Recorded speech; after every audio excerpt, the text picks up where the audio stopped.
যে আপনারা জানেন যে 2200-র অধিক বন্দী আমাদের বিভিন্ন কারাগার থেকে পালাতে সক্ষম হয়েছিল। আমাদের এই মুহূর্তে প্রায় পুনরায় গ্রেপ্তার হয়েছেন 1500-র মতো, অ্যারাউন্ড 700+ বন্দী যারা এখনও পলাতক রয়েছে। শীর্ষ সন্ত্রাসী অথবা যদি আপনার যদি আসলে ডেফিনেশনটা অনেক ক্ষেত্রে মিলবে না, তা আমাদের যে ডিফাইন অনুসারে শীর্ষ সন্ত্রাসী 11 জন মুক্তি পেয়েছেন, জঙ্গিদের মুক্তি পেয়েছেন অ্যারাউন্ড বিভিন্নভাবে 222 জনের মতো, সরি আমি কারেক্ট করছি 174 জনের মতো, বিভিন্ন যারা জেএমবি অথবা বিভিন্ন নামে ছিলেন তাদের মধ্যে। আর শীর্ষ সন্ত্রাসী নামে আমাদের ডেফিনেশনে 11 জন মুক্তি পেয়েছেন।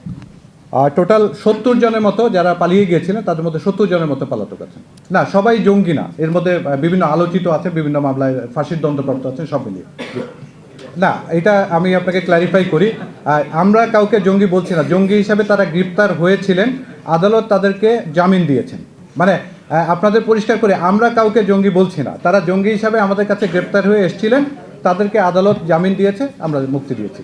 জি, ধন্যবাদ আপনাকে কোয়েশ্চেনের জন্য।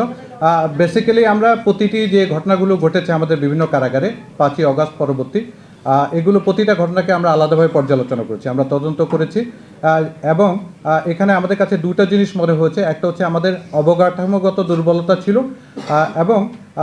এবং যেটা হচ্ছে আপনারা জানেন কারাগারগুলো বহির নিরাপত্তা অথবা এক্সটার্নাল থ্রেটের নিরাপত্তার দায়িত্বে আসলে আমাদের আইনশৃঙ্খলা রক্ষাকারী বাহিনী থাকেন।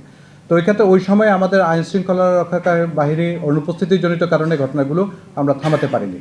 এছাড়া আরেকটা বিষয় উঠে আসছে, যেটা হচ্ছে আমাদের কিছু প্রাতিষ্ঠানিক দুর্বলতা অথবা আমাদের রক্ষী এবং ব্যবস্থাপনার কিছু দুর্বলতা আমরা চিহ্নিত করেছি।